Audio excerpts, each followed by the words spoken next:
Here's my audience.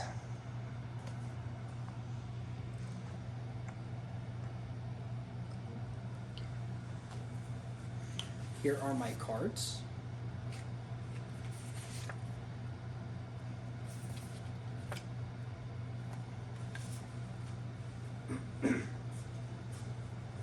Today, I would like to start with a quote from Acts of Valor and Ethical Troop Welfare, a look at Chesty Puller, 11th November 2015, by Sergeant Michael Pressler. Although a lot of it has been blown way out of proportion, with it being him, I can see why. It's really hard to tell what has been fabricated and what is true. The gentleman that Sergeant Pressler is speaking about is Chesty Puller, aka the Chuck Norris of the Marine Corps. Pretty cool guy. Chesty Puller is widely regarded as the most decorated Marine in United States military history. Through research of historical accounts in multiple Marine Corps publications, I have come to understand a lot more deeply how his actions throughout his career have had an impact on modern day military. And as a Marine myself, I also understand what he has done to allow Marines to pursue excellence, perseverance, and effective leadership. Today, I will be discussing Chesty Puller's accomplishments, leadership qualities, and my own observations. John T. Hoffman wrote in Chesty Puller, Encyclopedia Britannica, that Chesty Puller enlisted in 1918 in the Marine Corps as an officer. He fought in Guadalcanal, in Chosin Reservoir, and many other important battles. But Chosin Reservoir, to me, is the most significant battle that he fought in, as well as the most significant battle in Marine Corps history. That being said, we call it the Chosin Frozen because of the frigid climates that caused a lot of military deaths for the Marine Corps, and also it played a big impact on how the battles were fought as well.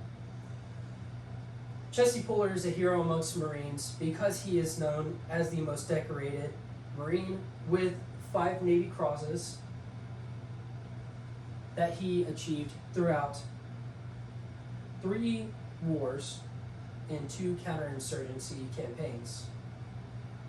Around the end of his career, Chesty Puller was promoted to Major General, and he took control of the 2nd Marine Division, where unfortunately, however, he was suffering from heart problems and high blood pressure. And one day during the summer, it was really hot, he was doing an inspection on an infantry unit, and he suffered a stroke. A couple months later, through evaluation of medical board, he was finally told that he is no longer fit to serve in the military, where he was forced to retire in October of 1955 at the honorary rank of Lieutenant General.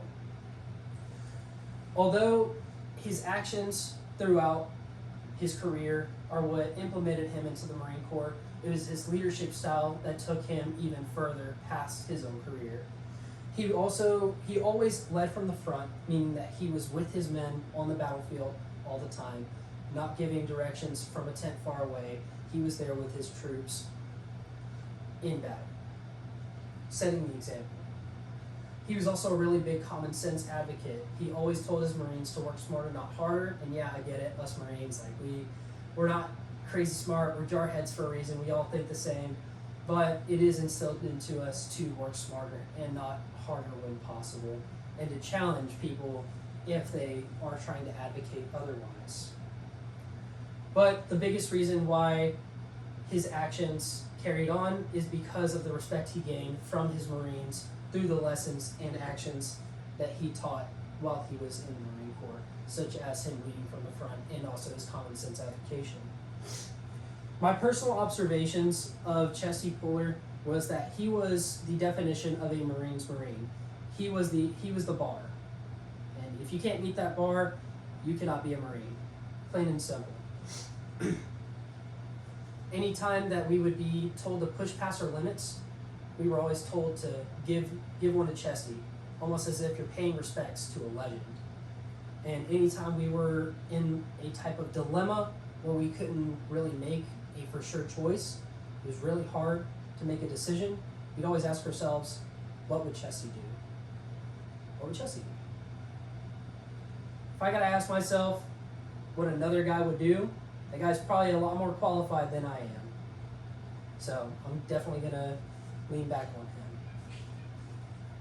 Today, I spoke about Chesty Puller's accomplishments, his leadership style, and his lasting influence on modern-day military.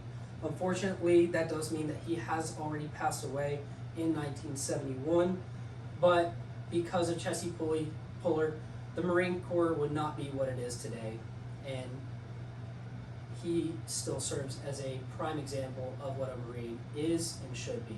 Thank you for your time.